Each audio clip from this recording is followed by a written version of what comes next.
Welcome back to Love Connection. Oh, hi, you're on. We're on. Yeah. Wow. Be careful, Jake.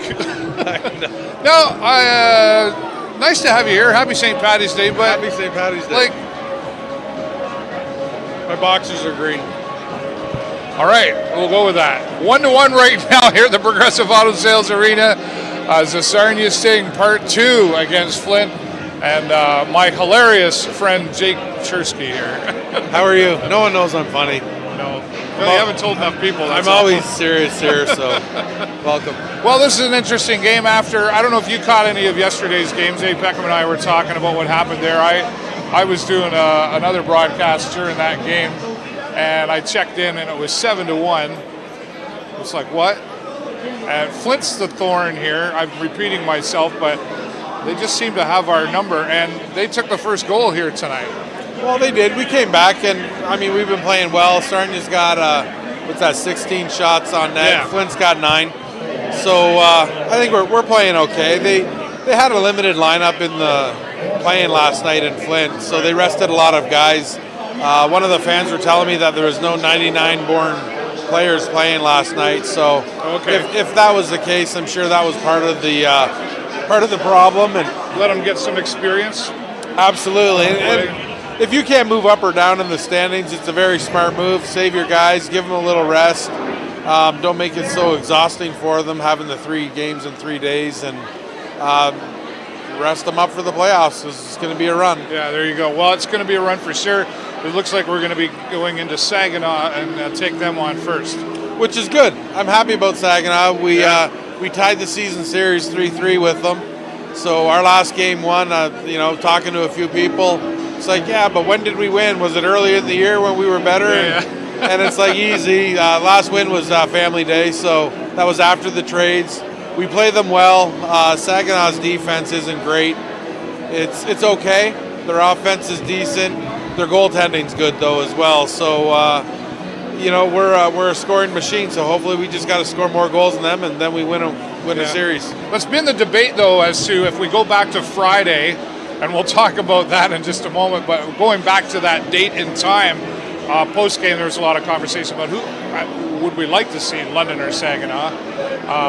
Jay Beckham said Saginaw. You're saying you're happy with Saginaw, but there are a few that were saying London is kind of weak right now. Would that have been you wouldn't have rather seen us take on London first? No, a Dale Hunter run London team is not going to be weak at the playoffs.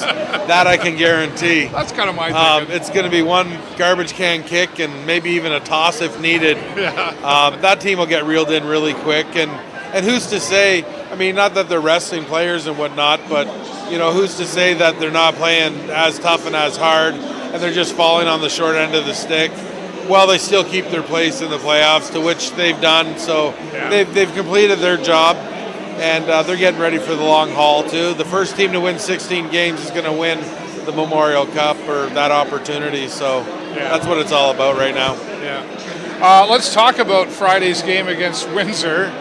Jay and I talked a little bit about that, too. But holy wow, calling it close, Batman. I mean, and with some justice in there for both of our overage players, especially. I don't say especially, but Franco really got the glory on that one when we talked about how it was kind of like the basketball throw from half court and he gets a swish when the clock runs out. No, that's a good topper. Too bad it wasn't the final regular season home game. Yeah. I mean, that would have been the only other thing, but. No, it was a good way to end. It was unfortunate though. We had about that 10-minute lull. Yeah. The Sting didn't play their full 60 minutes again. It was certainly. It came back and it made for a very close game. But again, at the end of the day, Sarnia was outplaying them for the most part, and it showed at the end, whether it's a shootout goal or not. It showed at the end that they were just at a little bit of a higher level that game, and hooray for our team. Yeah, for sure. What are you seeing out here right now, though? Do they just need to keep playing the way we play in this first period, or is there a few things they need to improve still? Yeah, no, I think they're doing okay. I find over the last couple games, what I've noticed, they're trying to make those tight passes, and it seems every time they try, they fail. So, I mean, I might want to pull away from that a little bit. That high percentage pass, there's really no need for it, especially if you're the last guy back. And if it gets picked off, it's a breakaway the other way. And thankfully, Langevin been tough in net, so he hasn't been able to give up any goals against that. But not today anyway. But I think we got to sharpen that up, use the boards a bit more, spread it out, and I think they're going to be okay. Yeah, sounds good. All right, well, I think they're getting ready to come back out here. We do want to say thank you to the billet families that we're given, thanks and appreciation. There's a tough job right there. I was just going to say, you know what, you have the pressure of, building your own family and teaching and guiding, and then whether you still have kids at home or not, then you're bringing in somebody else's kids at 16, 17, 18 years old. You've talked about it many times. It's like, how do you have time to be a hockey player, a kid, a student, an athlete, all of the above? And you know what? If anybody thinks the billets get paid millions of dollars to do this, it's not what a 16 to 20-year-old male athlete's eating. It's not paid off, believe me.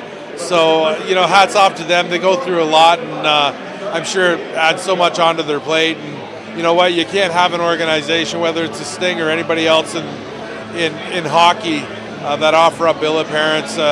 So much to say about billet parents. Actually, they get not enough credibility for the onus that they bring on upon themselves. I agree with you on that. Especially, you talk about that at that age of a young man's life. You're having the influence on somebody else's young adult. I'm sure there's a relationship there as well with the players' parents as well. You would think there'd be that connection there, hopefully, that this is what's happening. There'd have to be that communication of this is what's going on. The parents really want to know what's happening as well. Yeah, and absolutely. And I mean, you think about the poor parents that are letting their 16-year-old kid go across the province, or maybe even overseas in this case, across North America. Yeah. How's that parent? I wonder how my kid's being treated. I wonder this, I wonder that. So it goes beyond, just the kid themselves. It's the rest of the other family, and how much do you interfere and let the process happen? And that'd be just crazy. I wouldn't know. Well, anybody could take my kid. I'd be okay with that. But, I wouldn't know my 17-year-old kid. It's just like, you got to be thinking about them every day. And thank God for technology and things like what we do you do with the show. Yeah. It allows that disconnect not to be there as much. So that's a good thing. Yeah, good points. All right, well, tied up right now, 1-1. We got through the first 20 minutes, 40 more to go. What's going to happen when the Sarnia Sting come back out here? Continue on, or a new game plan? We'll keep you posted as always. And give us your comments below. Ask the questions. We'll try to address them when we come back. Jay Peckham will be back joining me once again, hopefully with positive things from the Sarnia Sting. With my friend Jake Cherski, I'm David Burrows for the show live on location and the Video Show Network. We'll talk to you soon.